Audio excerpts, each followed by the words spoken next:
No matter the venue or the locale, when these two get together, you know the spirits are going to be flowing, the intensity will be high, and these two will be ready to write another chapter in their storied rivalry. Glad to have you with us from TIAA Bank Field, home of the Jaguars in the heart of Duval in Jacksonville, Florida. As we'll see a squad from the SEC, the Florida Gators, taking on the 12th ranked team in the land, the Georgia Bulldogs. For EA Sports College Football, I'm Reese Davis, joined here in the booth by a couple of legends, and yes, we do use that term loosely. David Pollack from the University of Georgia and former Gator Jesse Palmer. Guys, let's get down to the field.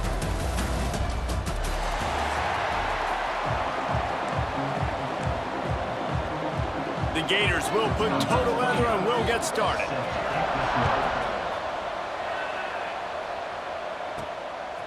Fielded in the end zone, it's Jones. He was looking for more running room, but none to be found as he stopped at the 23. So the Georgia Bulldogs offense will go on the attack first. The meeting last year between these two teams really underscored the fact that Georgia never really seemed to find its rhythm and also sent signals that Florida may be on the rise. Yeah, it was super close. Remember, DJ Lagway, who we all know is sensational, a stud. Like, he was playing really good football. He gets hurt, he goes out.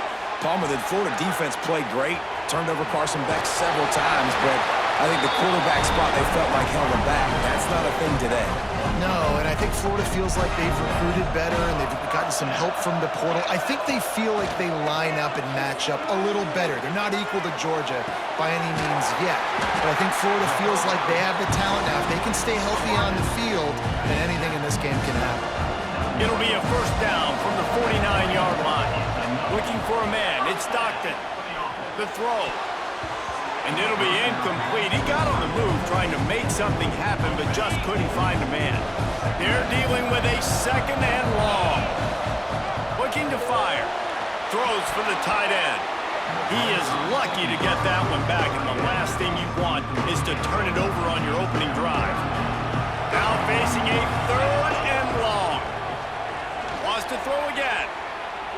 Now he'll fire back into the middle. Makes the grab right down the middle. He's brought down, but he's got him inside the 10. First and goal from the 8. Well, you love to see this offensively. On the first drive of the game, your quarterback taking a shot down the middle of the defense, finding a guy for a big play.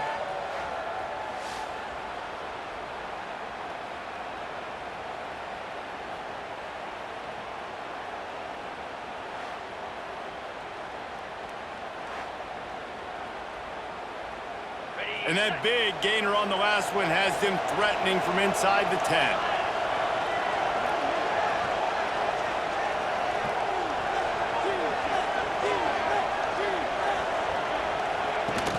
Wants to throw on first down off the play fake. And he was drilled just as he released the pass. It's incomplete.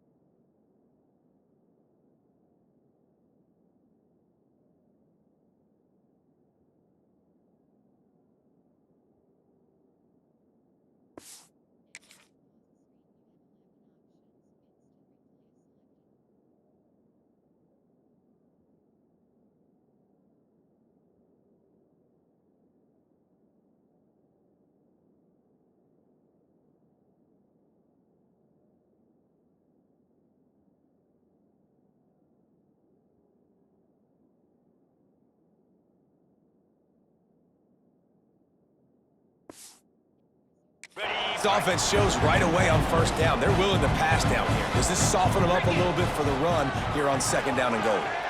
Sends it back in motion. Looking to get it in. He's down at the 1, and they almost had the touchdown pass on that one.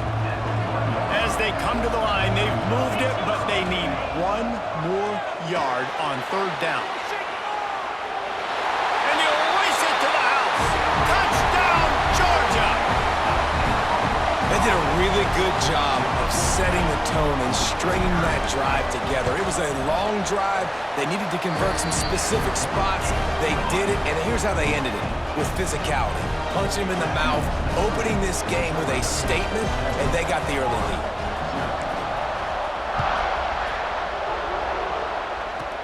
From inside his own 15, looking for room.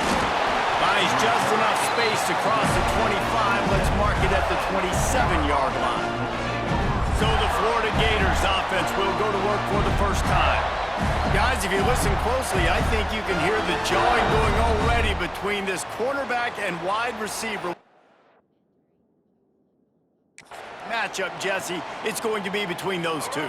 You know, so many people have already been talking about this individual one-on-one matchup, David, and it's going to be happening out on an island all game long. The receiver's got speed, he's got game. And the pass rush is effective, and they tackle him at the 19. And that guy is just the man. I mean, he sets the tone in this defense, and you saw it on that play right there. Reminds me a lot of the guy standing beside me. David Pollack really set the bar for great D-line play at Georgia.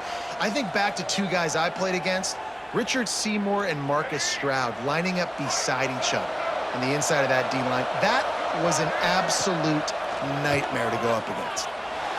Gets away. That's caught. It's Wilson. And a good job in coverage there as they stop it after just a few. Passing game very effective on second down. What about here on third? Looking downfield, it's Lagway. Finds his man. It's Wilson. Good call, good execution as they move the chains, and they have a first down at the 38.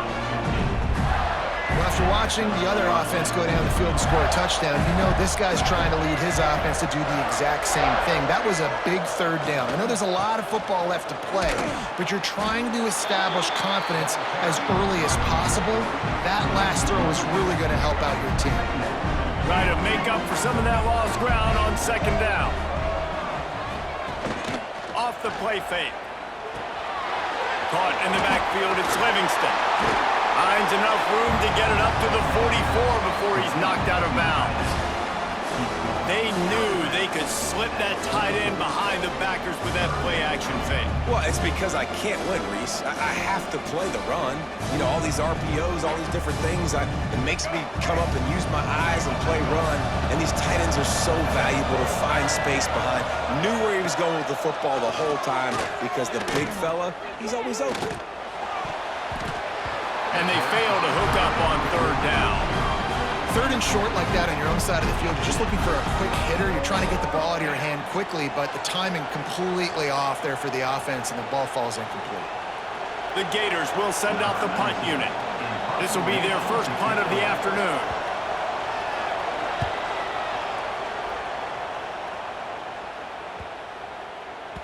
Boy, they had a chance to track that thing down, but it bounces into the end zone for a touchback. We're ready to get another look at this Bulldog offense. Already a solid start to this one. Now back to work with this 7-0 lead. He wants to change this route.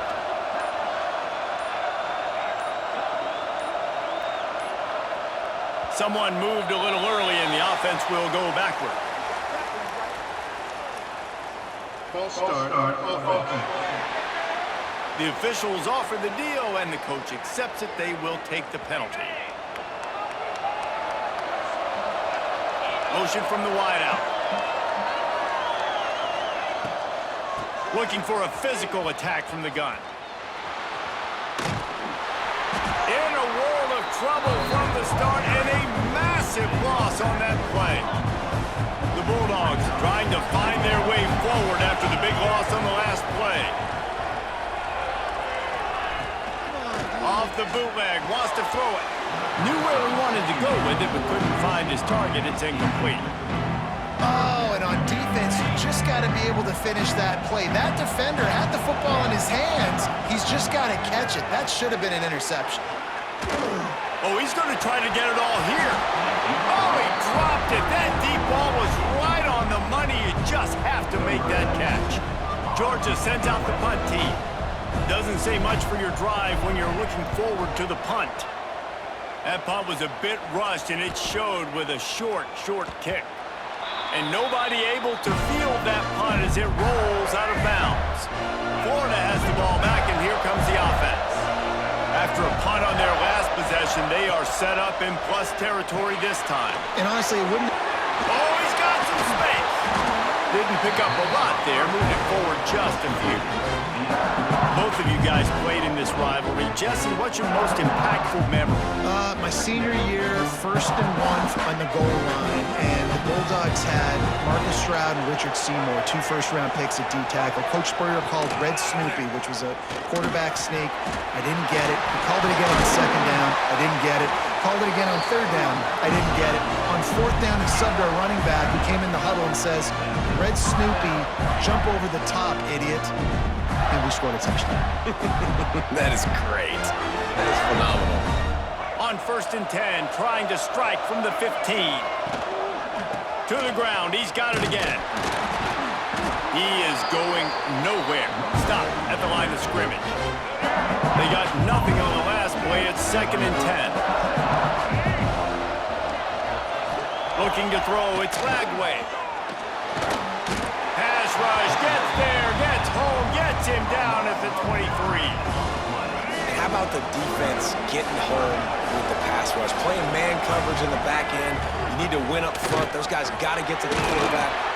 And here comes the pressure, and there he goes down again. They'll have to settle for a field goal attempt.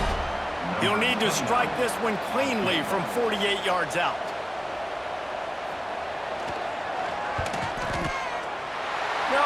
No good. After that miss, still a 7-point game, guys. Just enough time for one more snap before the end of the quarter. And sometimes I just feel like 4th down, man. Just go for it every time. Like the field goal, miss, make. Pulls it in down the sideline. Running wide open down the gut of the field. And he slipped through the crowd, and he'll house it. Touchdown, Bulldogs. That was a lightning-fast drive that ends with a touchdown. If you can string a few more drives like that together, man, we might as well get our popcorn out because we're going to get a lot of scoring. And the extra point pushes the lead to 14. Well, guys, it's Georgia holding the lead at the end of the quarter. They wanted to strike first and strike hard, and they've been able to do that here in the first quarter as we take a look at the stats.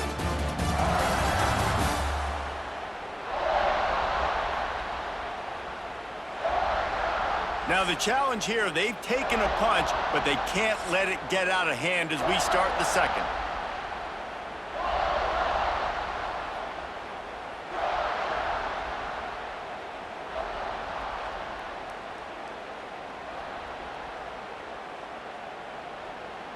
Kickoff unit all lined up, and we're ready to put toe to leather.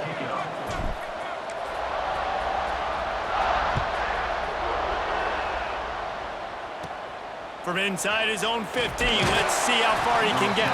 Not a lot of space to be found. Good hustle by the coverage team, and they stop him at the 21. The Gators sending the offense back to work. This is when the pressure can ramp up a little bit on an offense, David, when they start feeling the heat to answer a score.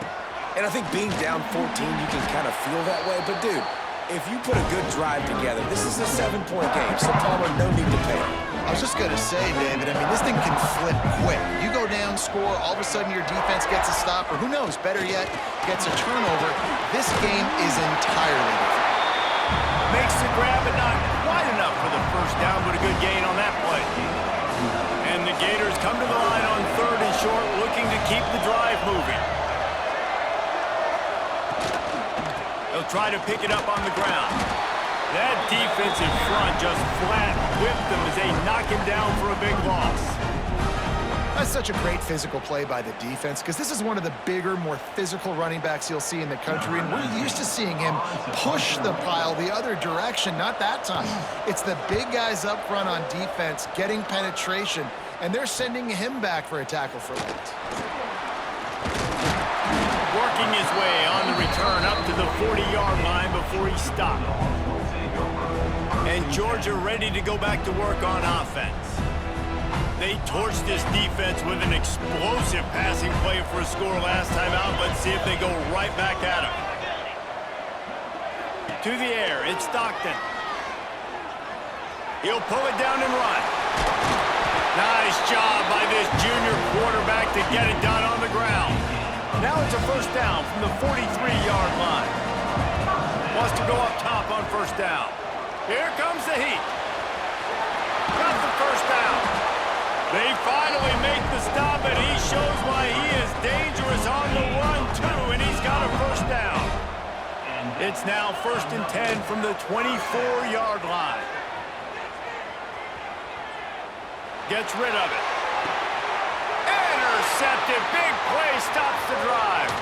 Well, in that interception, he had time to get through his progression. There was nothing open downfield, so he went to his back on the check down. Good decision, just way too late getting there, and the defender was able to jump the throw and come away with the pick. They'll start this drive with a pass. He's going to run it. Corralled and brought down by the defense. These two first met back in 1915, and for much of their histories, they've been sleeping giants. Man, when they wake up, do they wake up? Well, two programs, obviously, with a lot of history and a lot of great players in the past, but I feel like because of the recent success of both Georgia and Florida in the last couple of decades, this is a game every year that everybody, not just in the SEC, but I think around the country, have circled because of what this game means. Well, and it's so cool when you're a fan and you've played in this game like me and Jesse both have. You can go back to a singular moment